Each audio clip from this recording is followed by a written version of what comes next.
Good afternoon. I'm Caleb Canners. And I'm Pivia Laharini. And welcome to the 7th Hour SCS News. And we're here to talk about the Holocaust today. The year is 1933, the beginning of the Holocaust. Hitler has come into power, and soon enough, between 5 to 6 million Jewish people will die in this horrific event. Or will they? Lacarini and I are with Borden Jerns, a person of which believes the Holocaust never happened. Lacarini? Borden Jerns, being the head of the Institute for Historical Review, IHR, what is your personal belief of what happened with the Holocaust? The Holocaust is a fictional event created in the minds of Jews who are seeking pity and financial compensation from Germany. What has led you to that belief? There are multiple facts proving my case. Care to explain these so-called facts you have? One example is that there is no possible way that technology was advanced enough in order for one gas chamber to cause the demise of such plentiful amounts of people. So you're saying that technology at the time was not advanced enough, but you've yet to provide any information to prove that statement. Robert Farson argues that it is impossible to use such large amounts of Zyklon B gas in a single place, which happened in Auschwitz. Also, you cannot turn so many bodies into ash. Not even a crematoria could do that in such short time. Who is Robert Farson to say that it is impossible to do so? Like previously stated, you haven't provided any explanation, and neither has this man you speak of. Also, keep in mind the crematoria in Auschwitz wasn't under normal conditions. It was a death camp after all. To respond to you, Canners, Farson is a college professor. Also, keep in mind, Paul Rossinier was a man who was taken into Buchenwald during this Holocaust and testifies against its occurrence. So this man was at a concentration camp, yet he still denies the Holocaust ever happened? Seems to make a lot of sense to me, Lacarini. Rossinier explained that when he was at Buchenwald, there were no gas chambers, so these exterminations obviously never took place. It was a witness report coming from a live person who was there. Were either of you there? No, you weren't. The reason Rossinier saw no gas chambers at Buchenwald is because it was a concentration camp, not a death camp. People may have died from excessive labor, but they were not exterminated in that location. And where did you get all this information again? Are your sources credible?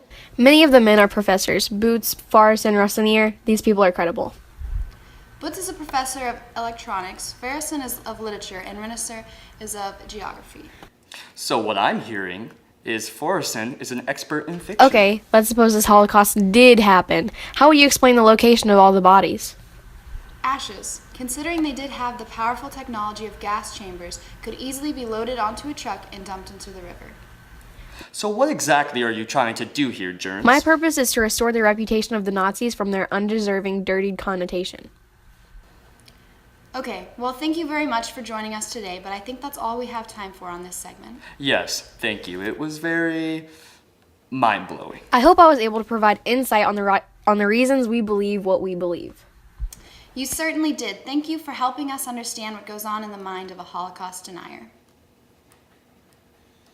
It's kind of scary to consider how people such as that can influence our world. What do you mean? These people are influencing people, a small amount of people, however still a group, that the Nazi government is ideal, and that hatred and fear of other social groups makes them eligible to target. With this case being the Jewish people, communists, blacks, homosexuals, and many other targets who were endangered unjustifiably.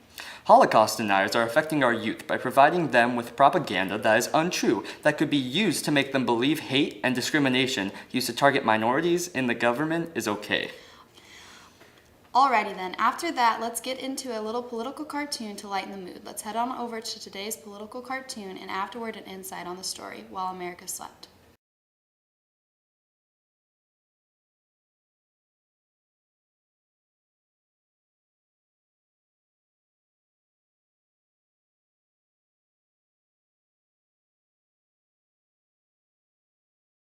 Alrighty folks, you might have all had the same thought I've had. What was America doing while this went on? Well, to answer that question simply, Canners, they didn't want to. The Holocaust took place very shortly after the United States had made a pact to steer clear and out of foreign affairs. Well, why did the U.S. make this pact? This pact was made due to the fact that America was getting overly involved in matters that weren't their own. It sounds like isolationism to me. Yes, actually exactly right. They noticed they were too busy with stuff that wasn't near them. The things that actually were going on with them, they couldn't handle as needed.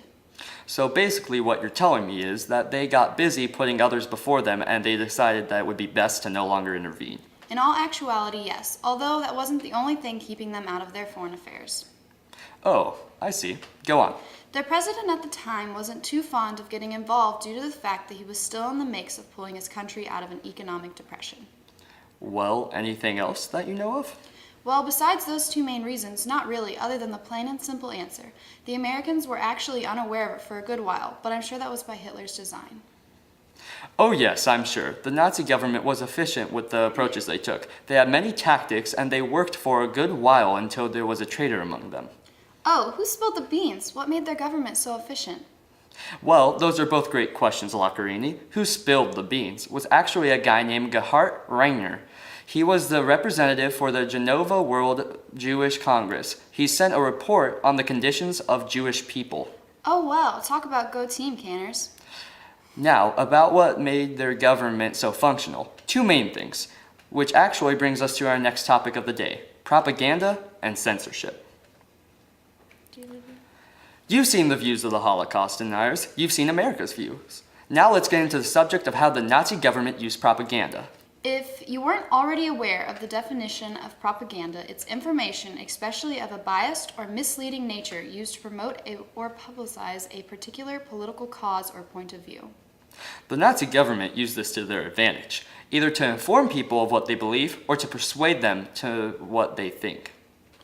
The Nazi government has even gone as far as to make propaganda sound misunderstood. Joseph Goebbels, a past German politician and Reich Minister of Propaganda of Nazi Germany, said this about propaganda, that it is much maligned and often misunderstood word.